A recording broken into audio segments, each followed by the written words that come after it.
Então, voltando aqui. Então, a criança, né, é uma criança de 9 anos, às vezes, de repente, alguém pensou que essa criança estava lá, sei lá, fazendo educação física, e aí, na hora que eu peço para classificar aqui, né, quanto à lesão, colocou física. O que é um agente físico, gente? É calor, frio, radiação, tá? Isso é que é agente físico. Então, no caso, ele sofreu uma queda, né? Essa queda levou à torção do punho. E essa torção do punho, ela foi de origem mecânica, né? Foi um processo mecânico essa torção do punho, tá? Então a primeira classificação seria essa, mecânica.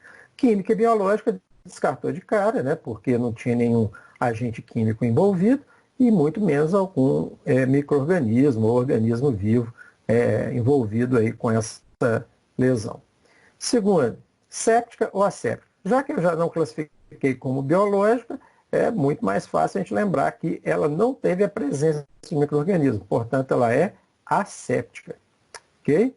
E como foi um acidente, né, vamos dizer assim, né, uma queda, uma torção de punho, e não, né, e a criança foi levada logo depois, né, para poder verificar se tinha tido uma fratura e tudo mais, isso daí, obviamente, que é uma lesão aguda, né, não é uma lesão crônica. Então, a classificação aqui, né, seria mecânica, deixa eu marcar aqui de novo, seria mecânica, asséptica, ou seja, sem a presença de micro-organismo, e aguda.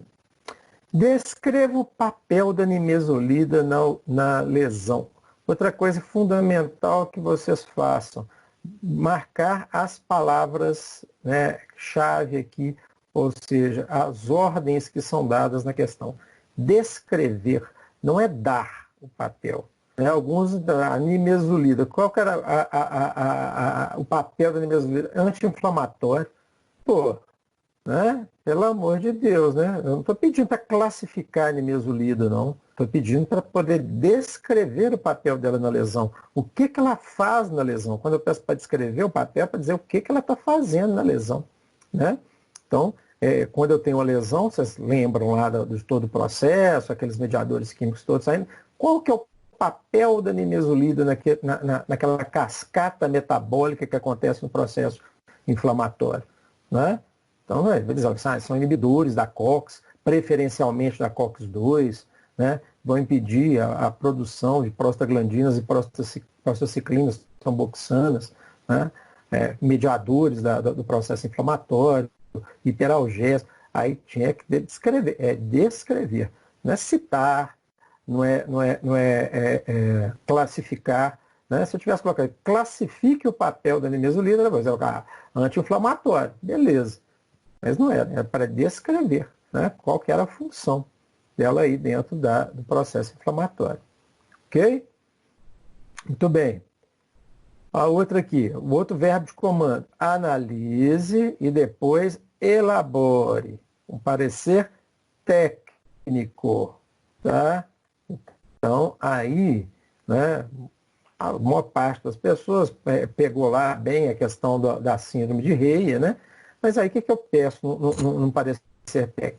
Imagine se sempre eu já fiz parecer técnico para processo judicial. Então, teve um caso de intoxicação aqui em Belo Horizonte, depois eu fui até testemunha técnica. Né? Teve um caso de intoxicação aqui em Belo Horizonte que pediram para poder eu fazer lá um parecer. Então, o que aconteceu, né, aqui? Eu tenho que pensar para quem que eu estou direcionando. Ele tem que ser uma linguagem técnica, porém tem que ser clara. Então, eu vou dizer assim, se fosse redigir isso, eu colocaria assim, a nimesulida é um anti-inflamatório, tal, descreveria a nimesulida e colocaria assim, né?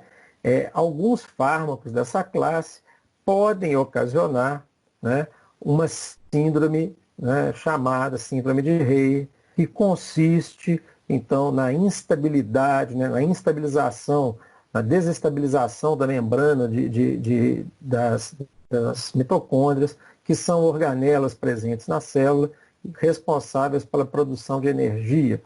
Tá? Isso é particularmente verdade na presença de alguns tipos de vírus, como o varicela zoster, né, vírus da catapora, e o influenza, vírus da gripe. Então, detalhar essas questões, né? Então, quando ocorre essa lesão na mitocôndria, né? Essa entrada de cálcio na mitocôndria, que é ocasionado por essa instabilidade, leva-se então à falência energética da célula, a célula morre, e obviamente aí, geralmente as células que possuem uma maior quantidade dessas organelas, como é o caso do cérebro e do fígado, né, são as primeiramente atingidas. Tá? Então, o quadro descrito pelo paciente, na morte do paciente, correlaciona-se com esse tipo de síndrome, podendo ter sido ocasionada pela prescrição de nimesulida. Aí colocaria assim, resta lembrar que a nimesulida, segundo consta na bula da nimesulida, né, e liberado pela Anvisa, ela não é indicada para menores de 12 anos. Então, isso tudo é um parecer técnico. Tá? Como é que eu vou dizer? Não queria, eu até expliquei isso quando eu falei de critério de correção. Eu tenho algumas coisas chaves que eu procuro na resposta. Óbvio que eu não queria um parecer de um perito criminal, entendeu? Porque vocês estão aprendendo ainda. Mas algumas coisas eu acho que eram fundamentais estarem listadas aí nesse parecer. Beleza? Então, alguns ganharam total, outras coisas, outros um pouco menos. Ou, às vezes, nada, né? Dependendo do que colocaram aí. Muito bem, agora tem um outro caso, né? Que seria o do RNSP, de 56 anos, com síndrome de Crohn, diagnosticada há mais de 30 anos. Então, devido à agudização, aqui está até falando já, né? Agudização recente da doença, né? Grifando, né? Foi necessário o uso de corticoides. Olha só como é que eu respondo praticamente a primeira questão para vocês, já no enunciado. Se vocês tivessem lido e marcado, como eu estou marcando aqui, né? Já ficaria mais fácil. Então, foi prescrita prednisona de 20 miligramas, 2 comprimidos pela manhã por 2 semanas. Depois, uma semana, apenas um comprimido pela manhã, aí vai aquele esquema todo, papapá. Então, o fulano, né, foi à sua farmácia e pediu para conversar com o farmacêutico. Você o atende, ele quer saber por que o médico passou o corticoide, uma vez que ele já usa a azatioprina. A azatioprina é um medicamento efetivamente utilizado na doença de Crohn, é um imunossupressor, né?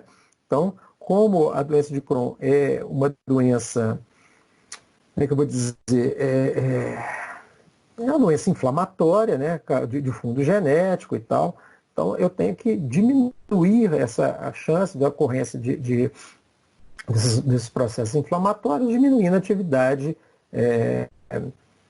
imunitária. O que acontece é que nesses pacientes, mesmo que eu faça uma intervenção cirúrgica, que eu tire lá, porque na doença de Crohn, se vocês leram aí, né, para poder saber o que era, é uma doença onde vai aparecendo pequenas invaginações, né, pequenos adendos ali é como se o intestino tivesse pequenas ramificações que com o tempo, aquilo ali, pela passagem do bolo fecal, aquilo começa a concentrar matéria orgânica e vai inflamar e resultado...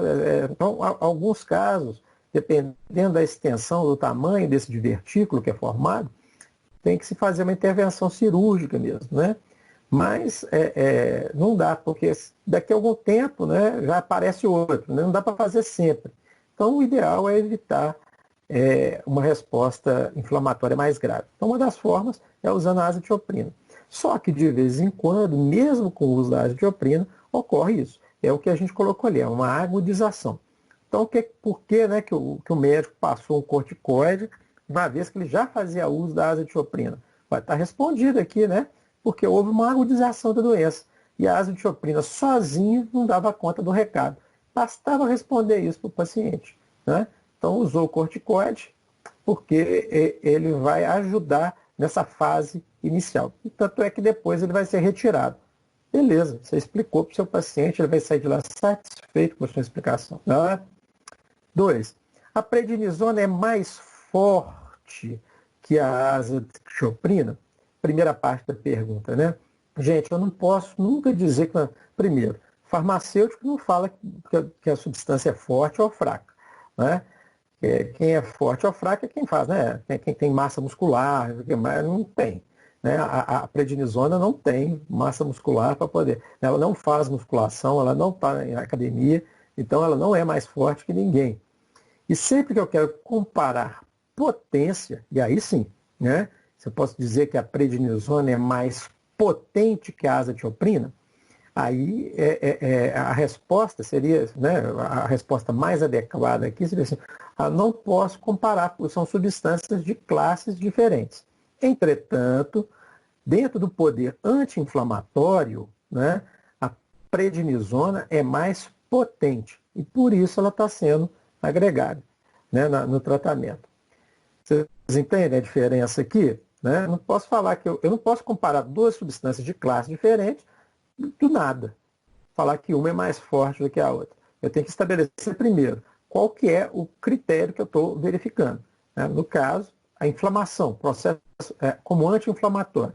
Como anti-inflamatório, a prednisona é mais potente do que a azathioprina, sem dúvida. Beleza? E a segunda, como que ela age? Aí vem a explicação do mecanismo de ação dos corticoides. Né? Então, esses corticoides, aí você vai explicar. Agora, você está explicando para quem? Para o juiz? Né? É um parecer técnico? Não. Você está escrevendo, você está explicando para o seu paciente lá no balcão, né, da farmácia. O cara não tem conhecimento teórico. Então, você vai ter que explicar em linguagem acessível a ele, dando o máximo de informação, mas com o mínimo de complicação. Então, você vai dizer o quê? Que os corticoides, eles têm ação, né? Você pode até falar, né, que eles têm ação imunossupressora também, diminuem a atividade do sistema imune, que são anti-inflamatórios esteroidais, que eles entram na célula e diminuem a produção de substâncias que estão relacionadas com o processo inflamatório.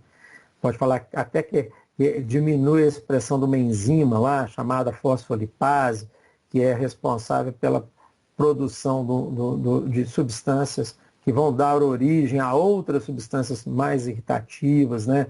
Como é o caso das prostaglandinas. Então, explicar dessa forma, teria que fazer uma explicação desse nível.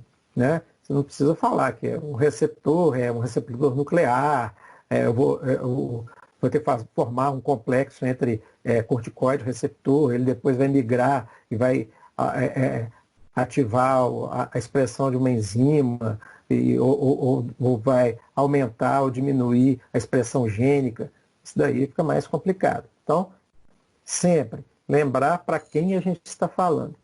Eu vi dia desse um vídeo e a pessoa falando, né, da parte de filosofia, mas falando assim que o professor dele, né, sempre falava assim, que horas são e onde eu estou, né?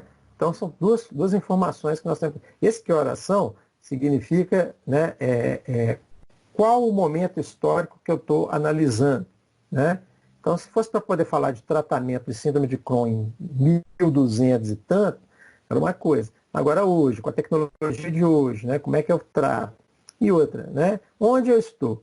Então, onde eu estou de frente de um paciente que é leigo e que quer uma explicação o mais correta e mais completa possível.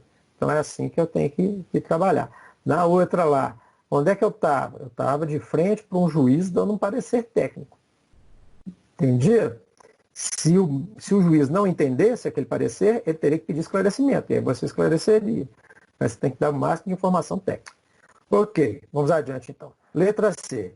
Por que essa confusão para parar as tomadas, né? Parar de tomar? Foi errado aqui, é R, né? De tomar a prednisona, né? Então, a pergunta do paciente, eu já corrigi aqui, porque senão depois vai ficar para sempre. Parar de tomar a prednisona. O que aconteceria se... Vejam que a pergunta está sendo dividida em duas. Né? Então, por que de fazer essa parada? E segundo, o que aconteceria se ele parasse de uma vez e por quê? Então, a primeira parte da pergunta está relacionada com aquela inibição do eixo hipotalâmico. Da mesma forma, nós temos que arrumar um jeito de explicar isso para um paciente leigo. Tá? Vocês já viram, eu tenho uma tendência muito grande de procurar analogia. E isso foi aprendido ao longo de 30 anos lidando com o paciente. Né? Então, o paciente leigo lá, como é que eu vou falar para ele de eixo, feedback negativo de eixo hipotalâmico, hipotalâmico não, hipotalâmico, hipofisário, adrenal. Como é que eu vou falar disso para um paciente leigo? Pegar lá a dona Raimunda, que vai lá, que não sabe nem ler. Eu vou explicar isso dela como. Eu tenho que explicar, né? Você pode até usar essa analogia. Eu gosto quando vocês colocam isso na prova, e quando você põe uma analogia, significa que você entendeu. Né? Quando eu consigo comparar aquilo que eu aprendi com coisas do meu dia a dia, é sinal que eu aprendi. Então a primeira coisa era essa, né? Então tem que explicar para o paciente como é que é isso, por que eu tenho que parar devagarzinho? Então eu explicaria, se fosse eu explicando para um paciente, eu usaria a analogia que eu já usei com vocês da caixa d'água, não é? Lembra da caixa d'água? Quando a caixa d'água vai enchendo, ela não vai empurrando a boia para cima. Na hora que chega em determinado ponto, a boia para e com isso deixa de entrar água. Né? Se a água está entrando por outro caminho, né, a boia vai permanecer lá em cima, sem entrar água pelo caminho certo. Né? Agora, se ficar muito tempo a boia presa lá em cima, ela pode travar. Né? Mesmo quando a água da caixa vai acabando, se ela estiver travada, não vai entrar mais água. Vocês conseguiram entender onde é que eu estou querendo chegar? Então, explicar para o paciente o seguinte, ó, quando ele toma o medicamento, é como se ele estivesse colocando água, né, sem ser pelo caminho lá onde é que a boia está segurando, né, da caixa d'água. Está colocando uma mangueira para encher a caixa d'água. Isso está fazendo a boia ficar o tempo inteiro lá em cima, travando a entrada de mais água. Pode acontecer, né, se eu interrompo de uma vez a entrada de água e aí começo a consumir a água daquela caixa d'água, aquele nível vai baixando e pode acontecer da boia travar. Então, o que eu faço? Né? Eu tenho que abaixar aos pouquinhos essa água para deixar a boia voltar a funcionar. É isso que eu gostaria que vocês explicassem. Né? Não precisa necessariamente ser essa analogia, né? Mas explicar aqui, né? Se eu faço uso de uma substância que vem de fora, o meu organismo, ou posso falar isso, né? Eu estou usando de fora uma substância que é parecida com aquela substância que eu produzo dentro de mim. Só que o meu organismo é muito preguiçoso. Isso todo mundo entende, né? Muito preguiçoso. Se tiver recebendo pronto, para que eu vou levantar para fazer? Não é isso? Quando você está dentro de casa, não é assim? Se alguém te traz comida na mão, você vai levantar para fazer? Não vai, né? Então, o meu organismo é a mesma coisa. A gente sempre está procurando poupar energia. Então, se eu estou recebendo de fora um medicamento que faz as funções dos hormônios que eu produzo aqui dentro, e o meu organismo deixa de fabricar. E para poder ele voltar a fabricar, eu tenho que acordar ele aos poucos. Né? Então, eu tenho que ir tirando aos pouquinhos para poder ele conseguir, então, entender que tem que voltar a produzir o hormônio. Entendido? É assim. Não precisava falar de eixo hipotalâmico, hipofisário, adrenal, feedback negativo e tal, mas explicar essa dinâmica para o seu paciente. Beleza?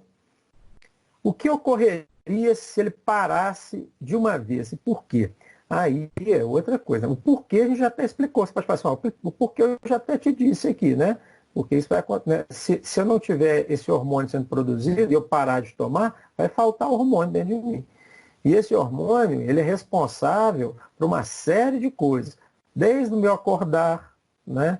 Todo o meu ritmo durante o dia, né? Quando eu fico mais esperto, pela regulação dos níveis do açúcar no sangue, tá? Pela regulação da síntese do meu músculo, né?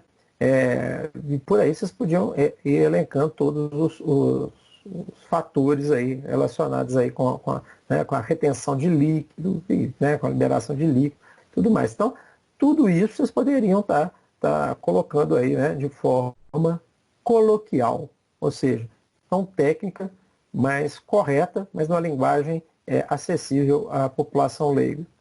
Ok? Beleza. Bom, agora eu chego. Quem que é o eu? Olha ali, ó. Quem que é o eu? Ó, é o meu professor de FISFAR. Eu cheguei na sua farmácia, você me deu um cartãozinho lá da sua farmácia, eu saí do médico e passei lá, tá? Sou seu professor. O que você espera? Como é que você vai me dar como é que você vai analisar a minha prescrição e como é que você vai me orientar? Né? Vai ser igual você orientou aqui, como é que é o nome do sujeito? O RMST, né? MST é Movimento Sem Terra, né? Deve ser. Então, eu vou fazer. Não é, né? Então, eu coloquei aqui explicitamente, eu chego na sua farmácia e apresento a prescrição abaixo. Né? Analise a prescrição aos verbos de comando e me oriente, por favor. Então tá. Aí, olha, eu até peço desculpa, porque eu tinha essa receita pronta aqui já há algum tempo, e o Arcox, depois de 2018, ele saiu dessa concentração. Mas a pegadinha não era essa, né? Ou seja, eu não estava querendo fazer pegadinha com vocês com um medicamento que não era mais prescrito.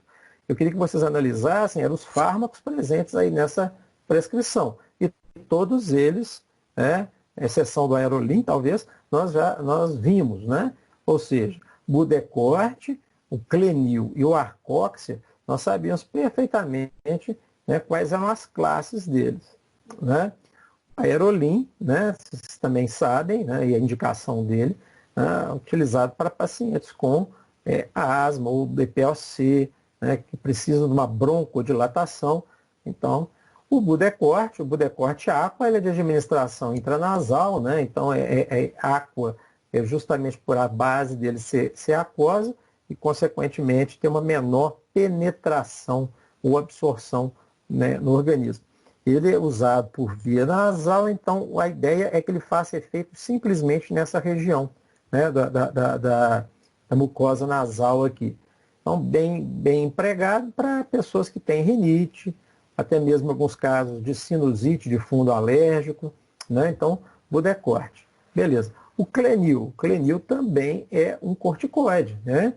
É a beclometasona. A beclometasona é um fármaco também usado para quê? Para diminuir o processo inflamatório. Porque a asma, por exemplo, é uma doença basicamente de fundo alérgico, né? Então, se eu uso o corticoide, ele diminui a liberação daquela histamina, né? Eu diminuo a broncoconstrição. Então, é um quadro bem... Então, geralmente, o Clenil é um fármaco que vai ser usado por um período maior, tá? Quanto o Aerolim, que é um salbutamol, o salbutamol é um agonista beta 2, então ele age sobre receptores adrenérgicos ali no pulmão, que provocam então a broncodilatação. Eles aumentam a capacidade respiratória daquele paciente. Geralmente o Aerolim é usado mais nos períodos de crise, enquanto o Clenil é mais na prevenção dessas crises, certo? E aí eu prescrevi junto o Arcoxia, né? Coloquei junto o Arcoxia. O Arcoxia, ele é um coxib, né? Um coxib, até a gente já viu dele, né? O heterocoxib, que nós já vimos numa outra questão anterior, né? Esse fármaco, ele é um inibidor seletivo da COX-2. Consequentemente, né, a gente já tinha discutido isso, ele vai desviar o ácido araquidônico para COX-1 e para a produção de leucotrieno. No caso específico das doenças pulmonares, talvez fosse mais grave se eu tivesse prescrito aqui, por exemplo, ibuprofeno, por exemplo, ou cetoprofeno, tá? Que não é seletivo, inibiria as duas COX, né? E com isso eu orientaria toda a produção dos meus eicosanoides lá para a produção de leucotrieno, que a gente já disse tem uma ação sobre os brônquios aí, né? Então, seria muito mais grave. Mas, aqui também você tem esse efeito. Quando, então, vocês pegaram essa prescrição, o que vocês deveriam ter analisado, né? Primeiro, uma pessoa que faz uso dessa medicação, né, Budecort, ele provavelmente tem rinite alérgica. Segundo, né, faz uso aqui do Aerolim e do Clenil. Então, provavelmente, ele tem algum problema respiratório, né, relacionado à broncoconstrição, né, provavelmente de fundo alérgico devido à presença do Clenil. Tá? Então, é um paciente suscetível aí a afecções das vias aéreas, né, tanto inferior quanto superior. Tá? E, como a gente já, né, viu, e vocês verificaram também nas bulas, né, do Arcox, uma das coisas que ele pode promover é essa broncoconstrição, né, devido à atividade aumentada de leucotrieno, mas também por diminuição da produção das prostaglandinas, que levam um mecanismo de vasoconstrição, né? Quando eu tenho uma pequena diminuição do afluxo de sangue ali no alvéolo, onde é que vai ocorrer a troca gasosa, obviamente que eu vou diminuir a velocidade com que essa troca ocorre. Então, consequentemente, menos troca gasosa, se o paciente já tem problema com isso, né? Então, realmente, aí são duas coisas que aí vocês têm que aprender, né? Eu não falo que o médico está errado. Isso é questão ética, tá? Eu não posso fazer isso, senão o médico me processa lá depois. O que eu posso dizer aqui nesse caso? Eu vou dizer o seguinte, pessoal, olha, eu não sei se o seu médico atentou para o fato de você ser asmático, né? Você falou com ele? Óbvio que falou, né? Porque senão ele não tinha prescrito Clenil nem Aerolim, né? Mas você falou com ele? Ah, beleza, falei. Ah, então tá. Então ele deve ter distraído aqui, porque esse medicamento aqui, o Arcoxia, ele é contraindicado em pacientes que têm problema respiratório. Você poderia fazer o favor de voltar nele, né? Você tem possibilidade de voltar nele? Ou me fornecer o telefone para que eu ligue para ele? Ou levar esse relatório, né? Você pode escrever até nas costas da própria prescrição, né? Esse relatório pedindo ao médico para poder confirmar essa prescrição. Então, são coisas, cuidados éticos e cuidados com o nosso bolso. Porque se o médico te processa aí, você perde tranquilamente. Se você tiver falado que ele errou aí, você vai amargar aí um processo e não é legal não. Tá? Então, ficar atento a isso. Então, o que é? Orientar o paciente. Um paciente esclarecido, no caso, né? Não estou dizendo que eu sou esclarecido demais, não, mas está falando com um profissional da área. Né? Então, você vai dizer, olha, eu não sei se seu médico atentou, mas, né, os medicamentos aqui, né, que estão relacionados com problema respiratório, né, indicam que você tem asma, é verdade? Tem asma ou rinite e tal? Ah, é sim. Pois não sei se você sabe, mas o Arcox, ele não é recomendado durante, né, para pacientes que têm um problema respiratório. Tá?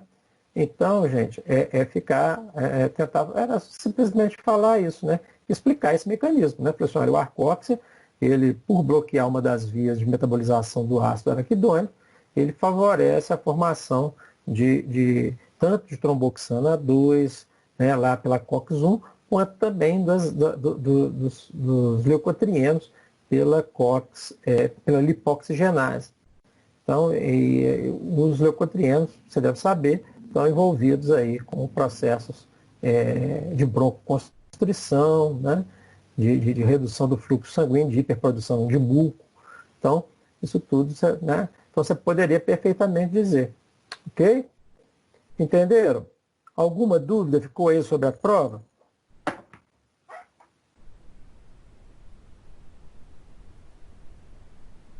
Deixando em aberto para vocês aí.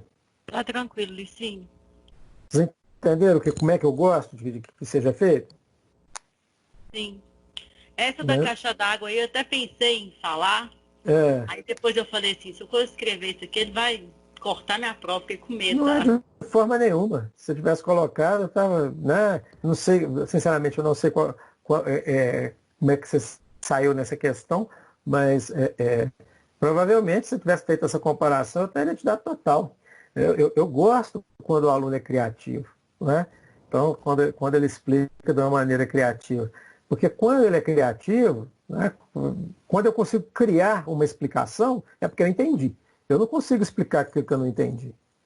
Né? O máximo que eu consigo fazer é reproduzir o que me disseram. Então, né, quando eu não entendi, eu vou reproduzir o que eu tenho lá no livro, o que eu achei no Google, entendeu? Agora, quando eu consigo criar uma explicação, uma analogia, é sinal de que eu entendi. Isso daí que é bacana. Não, mas é bom saber, porque nas próximas provas que estão abertas, assim, eu já Exatamente, exatamente. Então, e uma outra coisa fundamental, né? Vocês lembrarem de olhar, né, marcar o que está sendo pedido e ver para quem que vocês estão falando. Né? Então, na prova, pode alternar esse tipo de coisa. Né? Uma hora você está falando, né, pedindo uma linguagem técnica, outra hora você está pedindo uma linguagem coloquial, uma linguagem popular, para poder explicar para o usuário.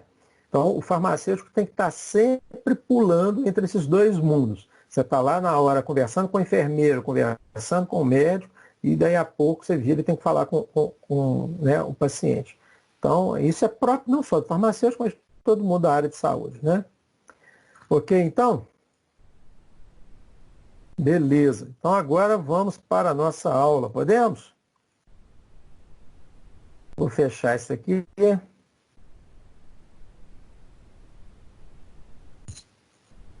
Bacana. Agora deixa eu compartilhar os slides. Né?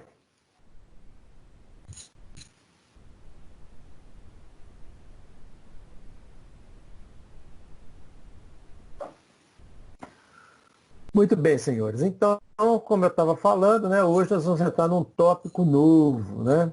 Ah, só uma coisinha antes de eu entrar no tópico novo aqui. Eu estava esquecendo, tem que bater o printzinho da tela, né? Estamos com enorme quantidade de 10 pessoas, incluindo a mim. Então, deixa eu bater esse print aqui. Isso é porque, né, teve a prova agora. É engraçado porque logo depois da prova parece que rola um ressacão do povo, né? Então, fica todo mundo meio ressaqueado de ter aula e tal. Depois que vê, às vezes o tempo já passou muito tempo e não dá mais para poder voltar atrás, então tem que tomar cuidado. Eu costumo dizer também que o amor com o professor, né, dura até a primeira prova, depois costuma virar ódio, né? Mas vamos lá então.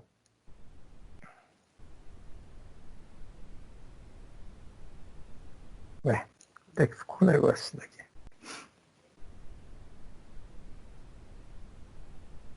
Muito bem, todos vendo a tela aí? Sim. Então vamos lá. Beleza, então hoje nós vamos entrar num tópico novo. Nós vamos falar aí de histamina e antihistamínicos. Hoje especificamente dos antihistamínicos H1, tá? Ou seja, os antihistamínicos que atuam sobre os receptores da histamina do tipo 1.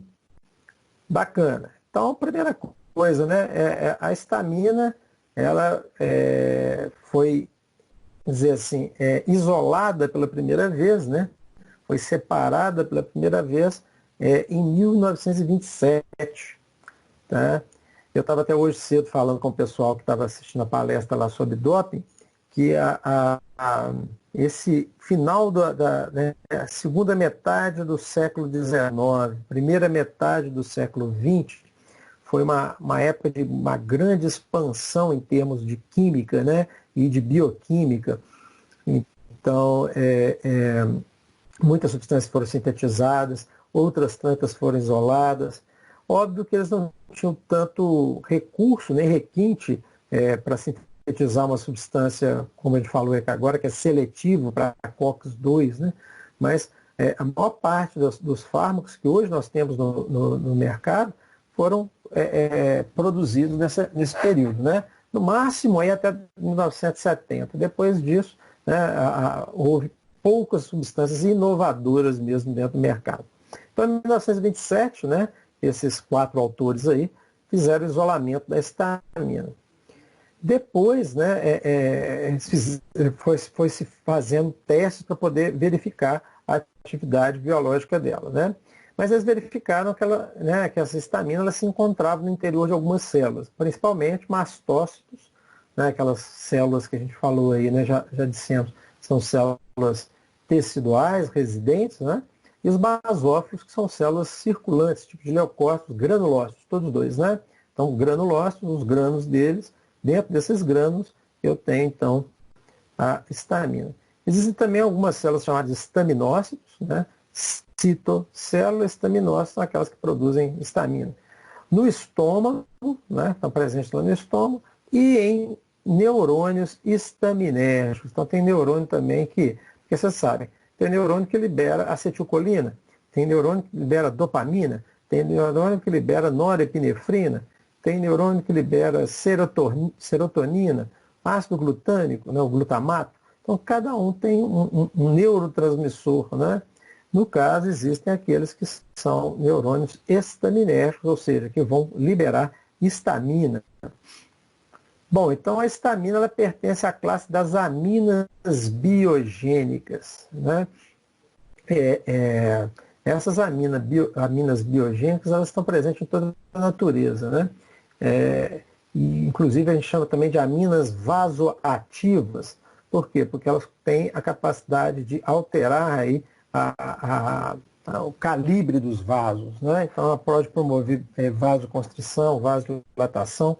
Na maior parte das vezes a gente verifica aí uma vasodilatação. E mesmo, né, pode atuar também, essas enzimas, essas aminas, elas podem atuar sobre musculatura lisa e produzir contração dessa musculatura lisa. Então, o teste primeiro que foi feito para a histamina, um dos primeiros testes farmacológicos, ele usava um pedacinho de intestino de cobaia, né, de porquinho da Índia, né? Então, o ilho, que a gente chama ilho de cobaia, prendia aquilo na parte de cima e na parte de baixo, né, amarrava aquilo, punha num tubinho, tá? Amarrava na parte de baixo do tubinho, esse tubinho era cheio de uma solução nutritiva, e a parte de cima era amarrada num aparelhinho, né, que tinha uma agulha, né, e se houvesse alguma alteração numa contração nesse intestino, aquela agulha balançava e ia registrando aquilo numa coisa que a gente chama quimógrafo, né? E, então reproduzir melhor dizendo, esse movimento do intestino. Então, eles verificaram, então, quando eles colocavam essa substância que eles tinham isolado nessa solução nutritiva, ocorria, então, a contração da musculatura daquele pedacinho de intestino ali, né? Então, promovia essa contratilidade da musculatura lisa do intestino. Então, viram que era uma amina vaso e mioativa, né? Então, produzia essa atividade. Beleza. Então, essas aminas biogênicas, né? É uma amina biogênica e é sintetizada a partir de um aminoácido, da histidina, tá? O aminoácido sob a ação, né, da L-histidina decarboxilase. E que vai, então, né, que contém também o piridoxal fosfato, a vitamina B6. Se a gente olhar aqui, então, o esqueminha, está mostrando lá a histidina, essa histidina sofrendo a ação, então, da histidina descarboxilase ou decarboxilase. Então, como o próprio nome indica, né, essa enzima vai fazer o quê? Vai tirar um ácido carboxílico, né, descarboxilar, né? Então, o ácido carboxílico está aqui, não sei se vocês estão percebendo. Deixa eu pegar aqui uma canetinha. Então, o ácido carboxílico. Ups. Não era isso não. Cadê a caneta? Não selecionei, né? Caneta. Então, aqui, ó, essa daqui é um ácido carboxílico, né? Então, tem um grupinho aqui do ácido carboxílico. Então, essa enzima vai fazer o quê? Vai arrancar isso fora. Vai tirar esse ácido carboxílico fora. E vai ficar só a estrutura sem o ácido carboxílico, tá vendo? Aqui ele não tem o ácido carboxílico. Ele era para estar aqui e não está, certo? Então, a descarboxilase, histidina, então pega a histidina, que é o substrato, e descarboxila. Então, tá? A histamina, por sua vez, pode sofrer aí metabolização, né, por outras enzimas, né? Por causa da imidazol metiltransferase, né, ou a diamina oxidase, e vão dar origem a outras substâncias, né? Aqui no caso, N é NOR, né? Metiltransferase, então um grupo metil aqui, transferiu um grupo metil para o imidazol, que é essa parte da molécula da histidina. Esse anel de 5 membros com dois nitrogênios é chamado de imidazol, tá? Aromático aqui. Então, beleza? E do outro lado ocorreu a desaminação oxidativa, né, pela diamina oxidase. Então, tiraram a amina e colocaram o ácido carboxílico no lugar. Perceba aqui tirou o ácido carboxílico e deixou só a amina. Aqui tirou a amina e colocou o ácido carboxílico no lugar. Tá? E assim vai, né? Vai sofrendo oxidação e aí vai perdendo atividade. Beleza. Então a histamina ela é sintetizada e liberada por diferentes células humanas, especialmente, eu já disse, os basófilos, mastócitos, plaquetas também produzem, tá? Os neurônios estaminérgicos, nós já dissemos, mas também linfócitos e células enterocromoafins, né, ou cromafínicas, que é o caso daquelas que nós dissemos lá de serem estaminoides, né, ou estaminócitos, né? São células, então, que produzem histamina. Por que lá, né, entero, né, e no estômago, que eu falo no intestino e estômago, isso aqui vai aparecer, né? Porque eu tenho um tripé de substâncias, né, que provoca, então, a atividade do estômago, né, e do intestino. A histamina, a acetilcolina, nossa senhora, tentando escrever com mouse não dá, eu não pus mas bom, anotem aí, né? A histamina, a acetilcolina, se escrever mais largo assim, rola. Acetilcolina, tá? E a gastrina.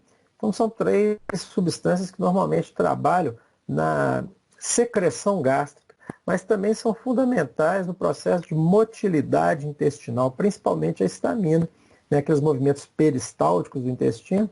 Então, essas células presentes ali têm essa finalidade, ok? Então, ela é estocada nessa histamina, é fabricada ali daquela forma que a gente viu, e é estocada, então, em grânulos, né? Vesículas ou grânulos que são, liberados depois de estimulação, né? Quando tem uma estimulação. Isso acontece normalmente, né? Um mecanismo de exocitose. Então, ela vai ser liberada ali do mastócito, né? E vai iniciar, então, como a gente já viu, o processo inflamatório e também o processo alérgico. Tá? Os receptores da histamina. Toda substância que a gente produz aqui e que é um sinalizador biológico, vamos dizer assim, eu acho que é uma palavra adequada, né, que ele vai levar algum sinal para o meu organismo, ele então, uma, como é que eu diria? Uma substância que é uma mensagem, tá? Uma mensagem que uma célula minha manda no meu organismo. Agora, toda mensagem, ela pressupõe que tem um emissor, né, dessa mensagem, mas tem que ter um receptor para essa mensagem também. E no nosso organismo não é diferente, né? Então, se eu tenho uma substância que é sinalizadora, que traz alguma mensagem, eu tenho também estruturas que vão ser alvo dessa substância. A essas estruturas eu chamo então de receptores. Tá? Então, no caso aqui, a histamina ela vai ter 4 tipos de receptores isolados, né? Encontrados. Então, a gente pode ver que houve uma evolução ao longo do tempo. O H1 e o H2 foram descobertos aí bem próximo do outro, né? 8 anos aí de diferença entre um e outro, né? Já o H3 demorou um pouquinho mais, e mais ainda o H4. Bom, para nós hoje o mais importante é aqui o H1, né? Nós vamos falar mais dele, né? Depois nós vamos falar do H2, e como eu disse, se tiver tempo, vamos falar do H3. O H4 nós não vamos entrar no assunto agora não, mesmo porque não é objetivo aqui da disciplina, tá? Muito bem, então vamos lá. Então esse foi descoberto em 1966, esse receptor, né? Como é que eles descobrem o receptor? Bom, não sei se vocês já viram alguma coisa a respeito, Mas normalmente se faz o seguinte, se marca a substância, né? No caso, como é que eu marco uma substância química? Geralmente eu introduzo nela algum elemento radioativo, né? Eu substituo algum elemento, algum dos átomos, né, que estão compondo aquela substância por um elemento radioativo. E depois eu vou mapear aonde que ele se ligou, né? Então vou procurá-lo. É como se eu acendesse, ligasse na substância, eu colocasse um balão de sinalização ou uma luz. E aí depois, por técnicas aí de cintilografia, eu consigo identificar onde que eles estão se ligando. E depois por técnicas aí, né, de biologia molecular. Hoje é mais fácil, né? Antigamente era mais difícil. Mas eu consigo, então, até estabelecer qual que é a estrutura dessa proteína. Então, porque normalmente são proteínas, tá, gente? Os receptores. Então, os receptores H1, aqui está dito aqui como HR1, né? Então, receptores de histamina do tipo 1, né? Então, elas estão presentes aonde? Né? Nas células neuronais, no músculo liso, vascular, nas vias aéreas, endotélio, nos hepatócitos, em células epiteliais, em neutrófilos, eosinófilos, dendrócitos, né, monócitos, os linfócitos T e B. Então, ó, lembrando, essa histamina, o receptor H1, ele está presente nas principais células envolvidas no processo inflamatório, não é? Então, ela é capaz, então, de ativar aí os neutrófilos. Vocês lembram? Desculpe uma abrição de boca hoje, que tá uma coisa, porque acordei muito cedo por causa do negócio da palestra hoje, e não deu tempo de depois do almoço da minha famosa cochilada, então hoje eu tomei. Mas olha só, então esses neutrófilos, né, que a gente já viu lá, eles estão lá circulantes. Vocês lembram que eles começam então a margear quando tem um sítio onde está sendo liberada histamina? Então, a histamina, eles fazem isso por quê? Porque eles conseguem ler a mensagem da histamina. Por quê? Porque eles têm receptores de histamina, não só o H1, né? Outros também, mas também o H1. Né? Então, o que acontece quando a histamina se liga ao seu receptor? Né? Ele induz o receptor. Vocês fizeram a farmacologia básica? Quem fez farmacologia básica, né, principalmente comigo, eu tenho certeza que eu falo, né, sempre. Mas dos tipos de receptor, ou melhor dizendo, dos tipos de alvos biológicos. Né? Então eu tenho aqueles que são ligados a canais iônicos, eu tenho aqueles que são ligados a proteína G, eu tenho aqueles que são ligados a quinase, e tem aqueles que são lá receptores nucleares. Então isso tudo, para cada um eu tenho um tipo de ligação, uma resposta diferente. Né? Então, no caso dos receptores de histamina, eles são do tipo ligados à proteína G. Eu dou o nome deles de metabotrópicos. Eu não liguei minha canetinha aqui. Tá ruim de escrever com esse mouse.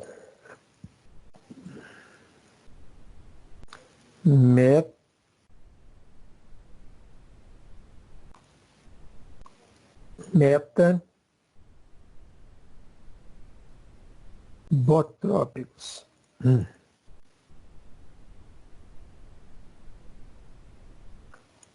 Trópicos.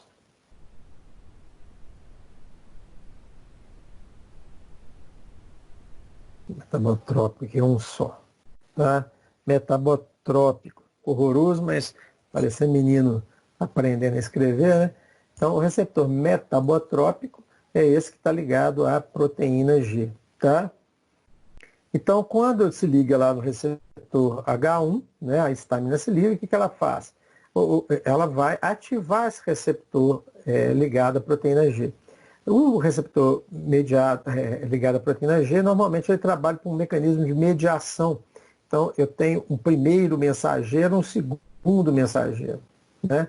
Então, tem o primeiro mensageiro que chegou ali e se ligou ao receptor, E eu tenho um segundo mensageiro que é intracelular, né? E que vai ser, então, vai desencadear os outros processos. Então, ali, ao acontecer esse processo, né? O que vai induzir? Ele vai induzir o aumento da síntese de algumas substâncias endógenas, como é o caso do IP3, que é o trifosfato de inositol, vou mostrar ali na frente.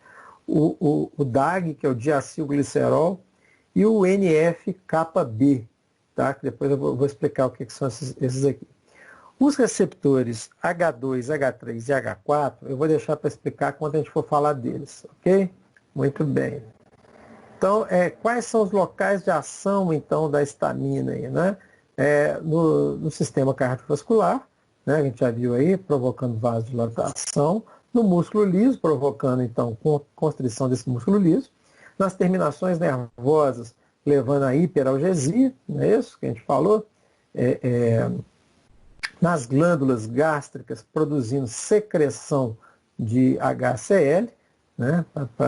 No suco gástrico. E no sistema nervoso central, a histamina tem uma atividade na vigília, né? E nos deixar acordados e tudo mais. Beleza? Tudo bem. Então, está aqui as principais ações fisiológicas, né? E os receptores envolvidos. Então, vamos ver aqui os que estão relacionados com o H1.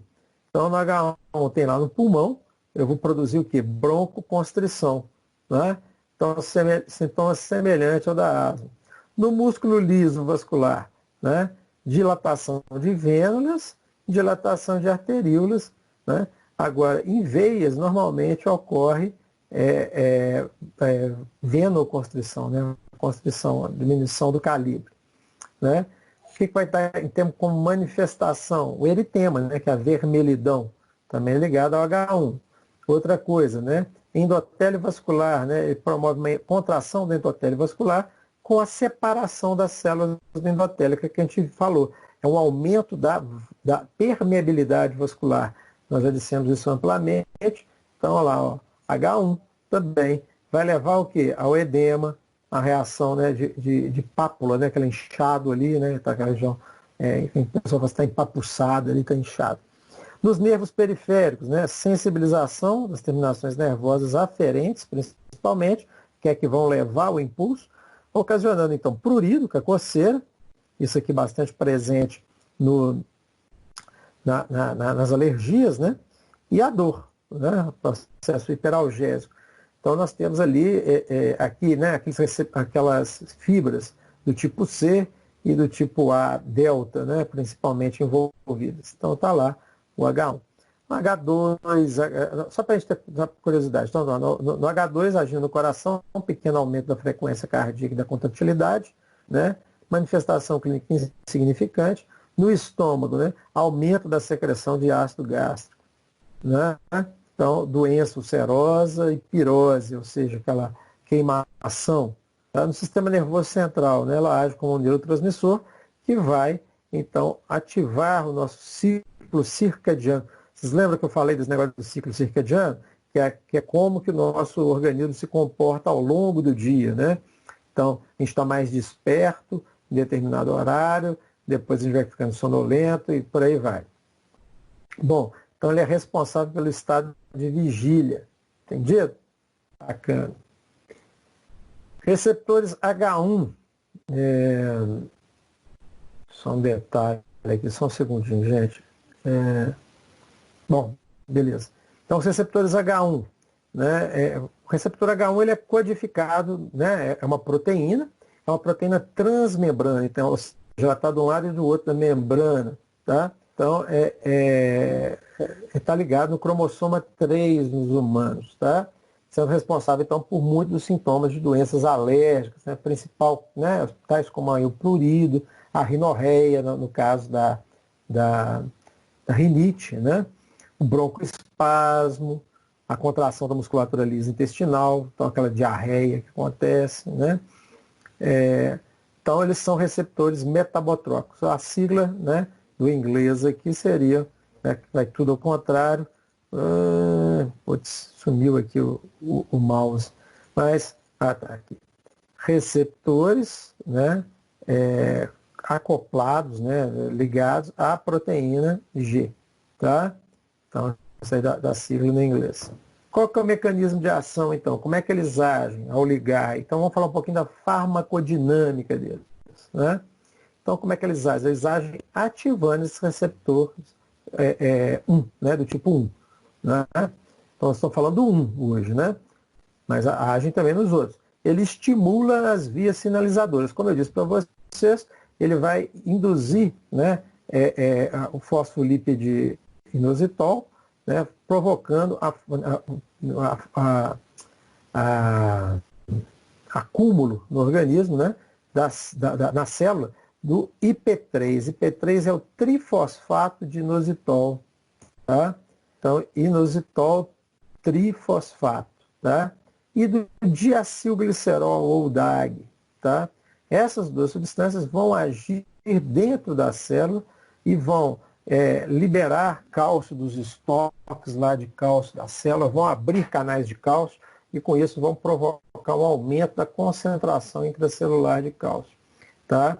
Isso na musculatura lisa intestinal, vocês conseguem entender perfeitamente o que acontece, né? Quando o cálcio entra, ocorre então a ativação daquele mecanismo de catraca, né?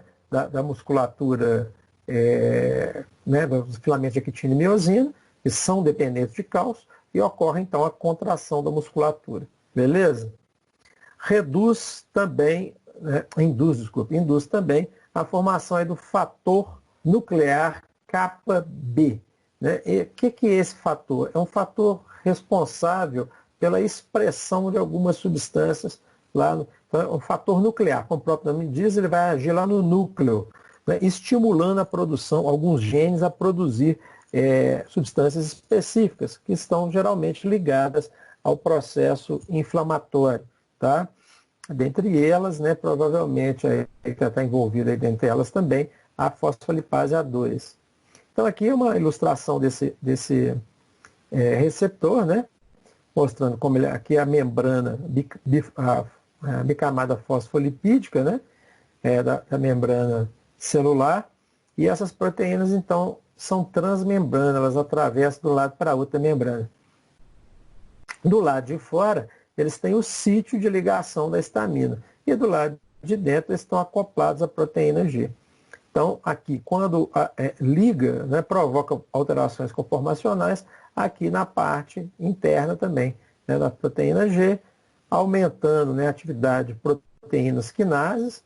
Essas proteínas, então, vão produzir, né, substâncias como o IP3, o DAG e o NF-κB, né, que são, então, aqui mostrando, né, e ele, então, vai lá induzir a transcrição gênica, né, de uma série de substâncias lá. O interferon, interleucina 1, beta, né, o fator de necrose tumoral, né, o NOS, né, que é o óxido nítrico, por aí vai. Então, olha lá, subtipos de receptores histaminérgicos, né, a gente já falou aqui, o H1, então, ele está ligado, mecanismo, eu pus aqui só para poder mostrar esse mecanismo, né? Então ele está ligado lá à proteína G do tipo Q11 e leva então ao aumento do trifosfato de inositol, do DAG, aumenta a concentração intracelular e ativação do NF-κB, tá? Então o que ele vai produzir? Né? Ativação de músculo liso, do endotélio dos vasos, no cérebro, né? E por aí vai. Beleza. Então, e os antihistamínicos? O que são os antihistamínicos? Né? Antigamente, isso aqui eu vou deixar frisado para vocês aqui, antigamente eram considerados, então, fármacos que antagonizavam os receptores da histamina. Para quem fez farmácia, fica claro aí, né? O que é agonista e antagonista, né? Agonista é a substância que liga e que imita o efeito da substância endógena. No caso específico nosso aqui, o agonista endógeno é a histamina. O antagonista seria aquela substância que bloquearia a atividade do agonista. Tá? Então a gente chama de antagonista, que bloqueia a atividade do agonista. Então, quando fizeram aquele primeiro teste lá, né, que eles faziam aqueles testes que eu descrevi para vocês lá com pedacinho de intestino lá do do cobaia, da cobaia, o que eles faziam? Eles depois, né, que eles colocavam estamina, havia então a contração, e depois eles iam tratando esse ilho, lavavam esse ilho de novo, até ele voltar no tamanho normal. Depois eles administravam nesse meio lá essas substâncias que eles estavam testando, né, esses antihistamínicos, né? Então, o que acontecia? Quando eles jogavam de novo naquela solução a histamina, o intestino não contraía, né? Então, eles acreditavam que estava agindo ali como um antagonista dos receptores, então, evitando que os receptores se ligassem. Tá?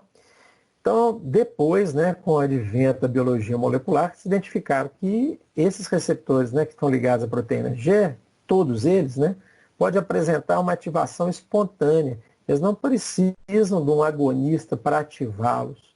Tá? Então, independe da ocupação desse receptor para que ela ocorra. Tá? Aqui um desenhozinho tirado de um artigo, que eu já postei. Esse artigo está postado também na pré-aula 11, tá? Do encontro 11. Então, eu tenho aqui, né, um equilíbrio entre a forma ativada e a forma não ativada. Né? Espontaneamente, essas duas coisas acontecem. Né? Os que estão ligados à proteína G, geralmente podem apresentar esse tipo de conformação ativada e não ativada, independente de neles ligar qualquer coisa. Tá? Beleza. O que acontece? O comum é de quando entra um agonista, ela desloca o equilíbrio da reação para esse lado de cá. Vamos voltar aqui para vocês verem. Ó. Quando não tinha histamina, né, o que acontecia? Havia um equilíbrio entre as duas formas. A partir do momento que a histamina, né, o agonista histamina entrou na jogada, eu desloco, estão vendo que a seta vermelha ficou maior que a setinha azul? Eu desloco o equilíbrio para o lado do receptor ativado, da forma ativada. Sempre que eu quero falar com o receptor ativado, eu ponho um asterisco nele, tá? Então, se eu tiver lá receptor de histamina, não precisa nem escrever que ele está ativado. Se eu puser um asterisco nele, é sinal de que ele está ativado, ok?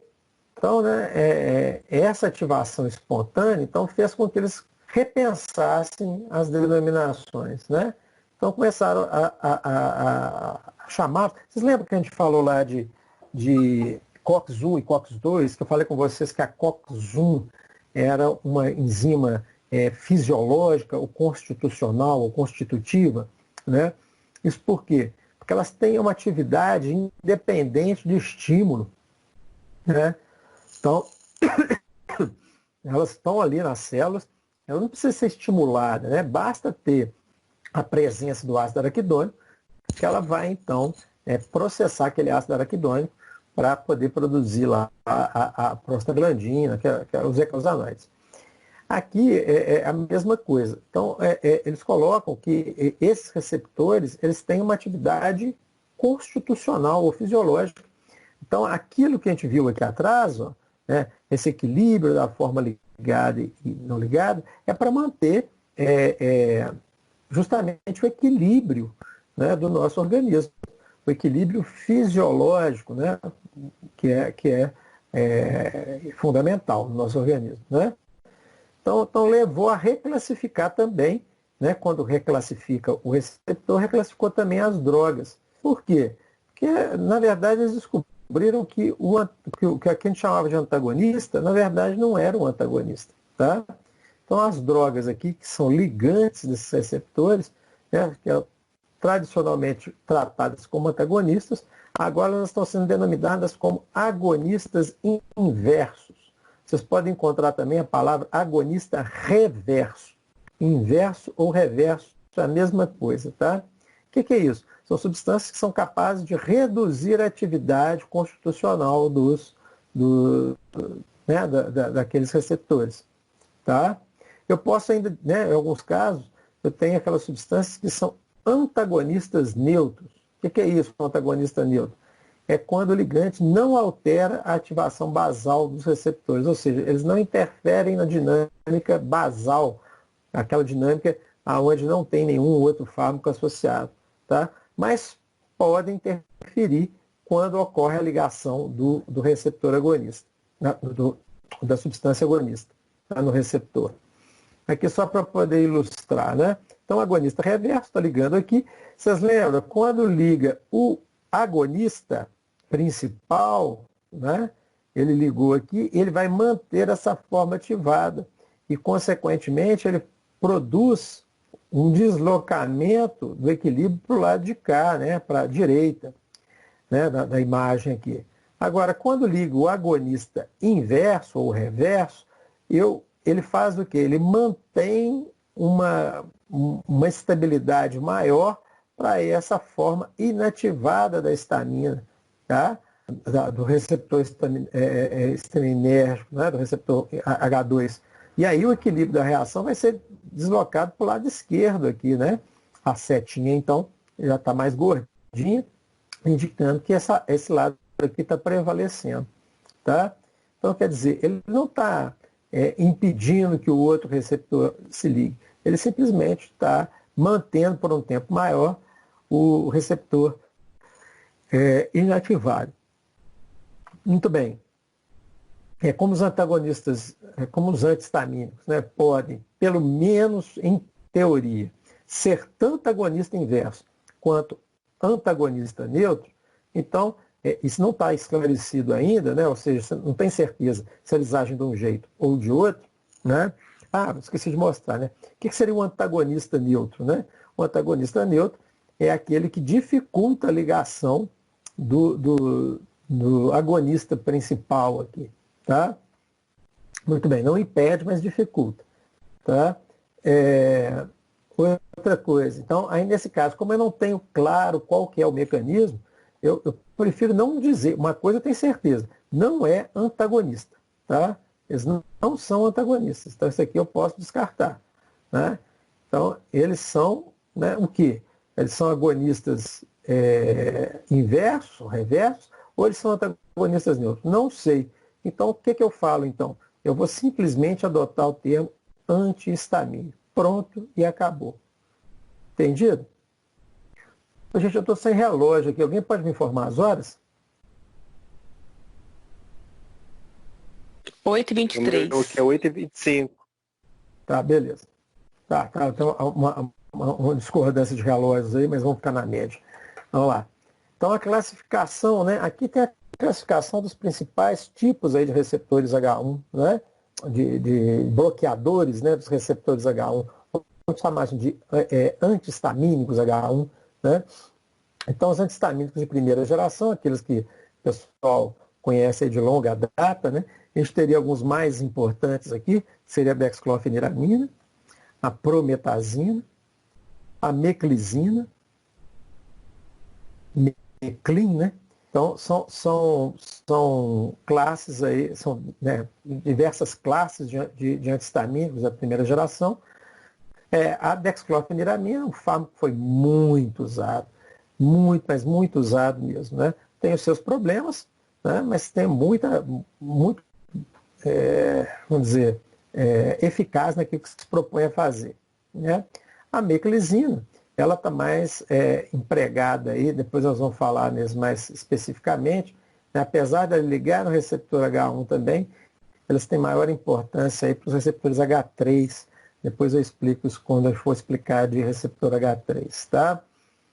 E das fenotiazinas, eu tenho lá prometazina. Prometazina é um fármaco que foi amplamente utilizado como antihistamínico, só que produziu um sono violento, né?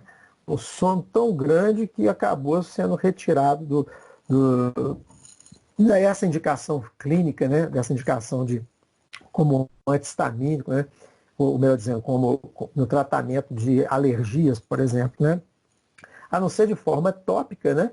Mas geralmente para via sistêmica não são usados mais, a não ser, né, para justamente aproveitar esse efeito adverso dela da sonolência. Então, muitas vezes, para não dar um medicamento tipo um opioide, um benzodiazepínico, né, para a pessoa dormir, eles utilizam então a prometazina. Dexclofeniramina também é usada nesse sentido. Professor, Sim.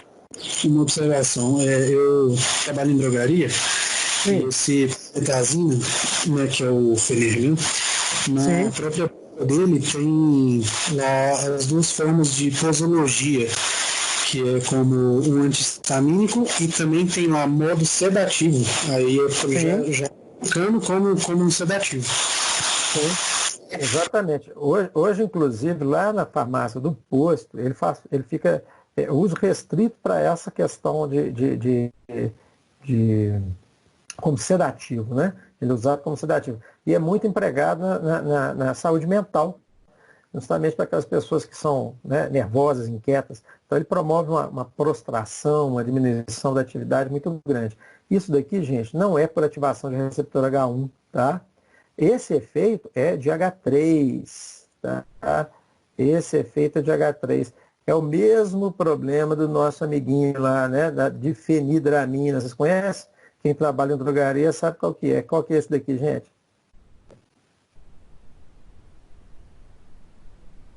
Hein? Só para vocês acordarem aí. Esse aí eu nunca ouvi falar, não. Não, nunca ouviu falar, não? Um que usa para enjoo de viagem. Eu conheço ele, mas como dimenidrato, que é o Dramin, né? É o mesmo. Tá? Com esse nome de fenidramina eu nunca tinha visto, mas é o dimenidrato. É dimenidrato, mas é uma sinonímia dele, né? Entendi. Tá, ok? Então, o Dramin, né? Provoca um sono terrível também, né? E ele também era usado, né, nos primeiros tempos como anti-histamínico H1 para alergia, mas depois ele passou a ser utilizado também para cinetose, que é o enjoo de viagem, tá? Bom, outra atividade, né, agora já de segunda geração, né, que a gente viu de segunda geração, nós temos aí os mais novos, a loratadina, desloratadina, o astemizol, a azatadina, e por aí vai. Esses têm uma atividade menor sobre os receptores H3, e por isso eles provocam menos sono, tá? Eles atuam mais mesmo perifericamente sobre H1. Consequentemente, eu consigo evitar aquela sonolência. Eles são fármacos que passam um pouco a barreira hematoencefálica, porque os H3 estão principalmente no sistema nervoso central, e por isso que provoca essa depressão. Beleza? Entendido aí? Então, aqui uma listagem aí de medicamentos, né? E por aí vai, né? Depois que a gente consulta eles aqui. Mecanismo de ação, né? Voltando ao mecanismo de ação. Então, o que eles fazem? Eles atuam em músculo liso, né? Diminuindo a contratividade de músculo liso, aumenta, né? Diminuem a permeabilidade capilar, né? Nas reações de hipersensibilidade imediata, como o caso de anafilaxia e alergia. Na anafilaxia, gente, eles raramente são usados, tá? Na crise anafilática mesmo, eles raramente são usados. Por quê? Porque não dá muito tempo, tá? Até usam, né? Mas a droga de escolha, no caso da anafilaxia, geralmente são os corticoides, né? E a adrenalina, né? Que é para poder tratar uma crise anafilática. Então, eles podem ser usados, mas o efeito deles é menos potente, né? Quando tem uma descarga muito grande de histamina no organismo, a competição ali pela ligação com os receptores acaba sendo meio desleal, né? Muito bem. No sistema nervoso central, né, os de primeira geração, já disse para vocês, né, são mais causadores de sonolência e tudo mais, e os de segunda geração são menos drásticos nesse sentido. Tá? Efeito indesejável, a gente colocou aí, sonolência, fraqueza, depressão, né? A vertigem e midríase são efeitos aí pouco esperados, né, principalmente a vertigem, que geralmente são usados ao contrário, né, são usados para poder diminuir essas vertigens, né? Principalmente em pacientes que têm labirintite, têm síndrome de Meniere. Então, são substâncias que são empregadas na terapêutica dessas patologias. Tá? Muito bem. Convulsões, taquicardia, febre, hipertermia também são raras. Aumento do apetite. né, gente? Isso aqui aparece, né? Do fenidrato, de fenidramina, a prometazina, a dexclofeniramina, todas elas são orexígenas. Orexígeno é o contrário de anorexígeno. Anorexígeno é a substância que tira o apetite. Orexígeno é aquele que aumenta o apetite, tá? Eles também induzem um aumento da frequência urinária, ressecamento de membrana mucosa, diminui a secreção de muco, né? Então, entre outros efeitos aí, tá? Alguns desses efeitos que são considerados indesejáveis para umas patologias, para outras patologias acabam sendo utilizados como efeito principal, né? É o caso, por exemplo, aí da sonolência, como a gente disse, né? Da tratamento aí das vertigens, né? Evitando as vertigens, o aumento do apetite. Criança que tem pouco apetite, né? Normalmente se dá um orexígeno. Muitos desses orexígenos são a base realmente de antistamínicos. Beleza. Os antagonistas receptores H1 são usados no tratamento sintomático de várias reações de hipersensibilidade imediata, ou seja, doenças alérgicas, as atopias, né? Então, todas essas mediadas, obviamente, por histamina, né? Também pode ser usado no enjoo provocado pelo movimento. Isso a gente dá o nome de cinetose. Deixa eu ver se eu consigo escrever aqui. Nossa Senhora. Tose. Tá? Cinetose. Então, cinetose é isso, né? Cine, movimento, né? Cinetose é o enjoo de viagem, tá? Vertigem, como eu disse para vocês, né? E para o tratamento, né? Para sedar um paciente. Em crianças, geralmente, você evita de utilizar, por exemplo, benzodiazepínico, né?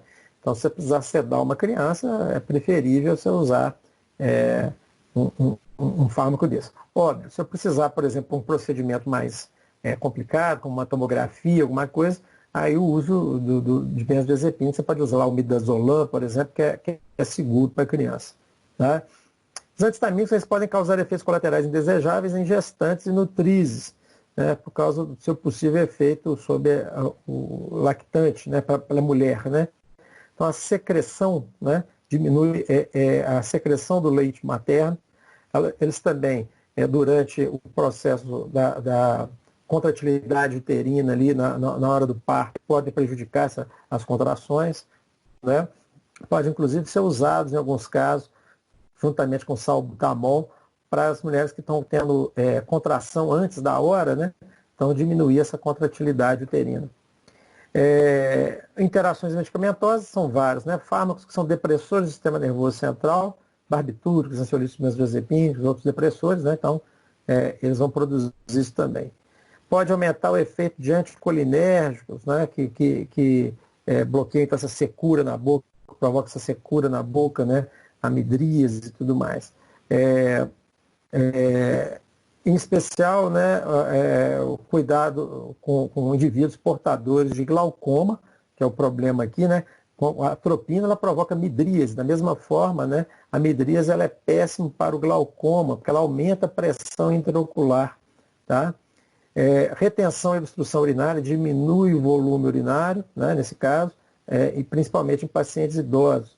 Né? E pode antagonizar o efeito de antiadrenérgicos. Fármacos, por exemplo, como os antagonistas beta, né? O propranolol, o atenolol, o metoprolol. Então, eles podem antagonizar esses efeitos. Bom, gente, basicamente isso. Alguma pergunta?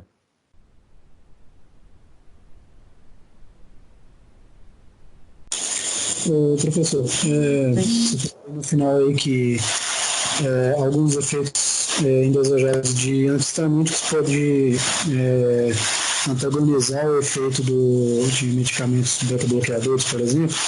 E na drogaria, por exemplo, que eu trabalho, e eu creio que na maioria das drogarias que funcionam em bairro, por exemplo, ocorre muita indicação, por exemplo, de balconista. Aí, se a gente for, por exemplo, indicar um antistamínico para alguém e a pessoa faz uso de medicamento que é para o coração. Pressão arterial. E aí, como que seria essa indicação? Tem que tomar um certo cuidado. Vocês viram ali que eu coloquei? Quer perguntar também, Bruno? Aí eu emendo as duas respostas. Por favor. Fica demais no microfone.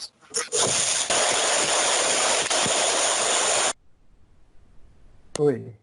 Bom, então vou responder essa primeira pergunta, então. Então, o que acontece? Vocês viram ali que eles podem alterar a ritmicidade cardíaca, né? Eles alteram o calibre. A histamina, né, ela não é vasodilatadora, né? Nós vimos isso aí amplamente. Eu tenho níveis basais de histamina sendo liberados no organismo. A gente não falou que os receptores eles têm aquela constituição fisiológica de ativação e inativação? Eu falei isso aí durante a explicação, né? O que vai ocorrer aqui? Eu tenho, então, um momento que, se eu utilizar um antihistamínico, eu vou bloquear essa atividade. Então, o efeito, normalmente, é o efeito contrário, né? Se eu tenho, então, com a histamina, um aumento do calibre dos vasos, o que eu espero na ausência da atividade da histamina? Uma diminuição do calibre dos vasos. Se eu diminuo o calibre do vaso, o que vai acontecer? Eu aumento a resistência vascular periférica. A resistência vascular periférica, não sei se vocês lembram, mas eram dois parâmetros que levavam a pressão arterial, né, que são reguladores da pressão arterial. Primeiro, né, o débito cardíaco. O débito cardíaco é a frequência cardíaca multiplicado pelo volume sistólico, ou seja, a quantidade de sangue que sai no coração a cada batida. Então eu multiplico o número de batidas por minuto vezes o volume que sai a cada batida. Então eu tenho mais ou menos o volume de sangue que o meu coração ejeta por minuto. Isso é chamado de débito cardíaco. E isso daí é multiplicado depois pela resistência vascular periférica. O que é a resistência vascular periférica? É a resistência que o meu vaso sanguíneo exerce sobre o sangue, ou seja, a dificuldade que ele impõe para esse sangue circular. Então, se eu tenho uma dificuldade desse sangue circular, o que vai ser necessário? Eu vou precisar de mais força para a contração e, consequentemente, eu vou ter que colocar mais pressão. Então, a pressão ela vai ser produto aí da resistência vascular periférica e do débito cardíaco. Olha, eu disse que eles aumentam a frequência cardíaca, discretamente, mas aumentam. Tá? E segundo, eles aumentam a resistência vascular periférica. Né? Se eles aumentam a resistência vascular periférica, eu vou aumentar a pressão arterial. Tá? Então pode ocorrer aí o uso de medicamentos como carvedilol, bloqueadores alfa-2, como prazosina, que são fármacos que agem nos receptores adrenérgicos, são usados normalmente para controle da pressão. Então eles podem antagonizar esse tipo de efeito, sim, levando a uma vasoconstrição e, consequentemente, levando a elevação de pressão arterial. Agora, vamos deixar claro uma coisa. Todas essas reações, elas têm um grau de incidência. Né? A incidência de efeitos desse tipo é pequena. Por quê? Porque a quantidade de fármaco e período de uso desses fármacos geralmente é curto. Tá? Então, eu uso antihistamínico, no caso aí da indicação para tosse, para não sei o que mais, é durante o período que está acontecendo. Né? Então, é uma doença de curta duração. Agora, a pessoa não vai fazer uso contínuo daquilo junto com o medicamento dele. Então, na maior parte das vezes, essas indicações de balcão de antihistamínico não vão trazer problema nenhum. Mas é importante, você pega uma prescrição de um paciente que tem lá 12 itens, esses 12 itens você vê lá clonidina, hidroclorotiazida, furosemida para poder alternar durante os dias, atenolol, losartana, enalapril, hidralazina, tudo medicamento para pressão. Eu já peguei muita prescrição assim. E eu já não sinto mais segurança nesse indivíduo porque é uma pessoa que tem um controle de pressão muito frágil. Então, nesses casos, você tem que ser criterioso. Me entenderam? Responde a pergunta? Entendi sim. E é bem comum mesmo, essas receitas com mais de 10 itens, é muito comum, mas bacana. Era para tirar essa dúvida mesmo e para depois tirar. Assim. Para todo paciente que a gente chama de polifarmácia, esse que tem mais de 8 itens numa receita, eu falo que mais de 5 já é complicado, né? Mais de 8 itens numa receita, então você tem que tomar cuidado. Eu não ponho mão em cumbuca, não, né? Primeiro eu não posso, né? Porque eu sou farmacêutico público, eu não posso fazer indicação lá, né? Mas eu oriento quanto ao uso do medicamento. E para a pessoa justamente evitar determinadas prescrições ou indicações ou uso doméstico mesmo de determinadas substâncias. O povo tem mania, né? Tem o xaropinho em casa para tosse, que sobrou do menino e toma. É coisa do nosso dia a dia. Então tem que orientar o paciente, inclusive, nisso. Mais dúvidas? Então, até mais. Até. Boa noite. Tchau, tchau.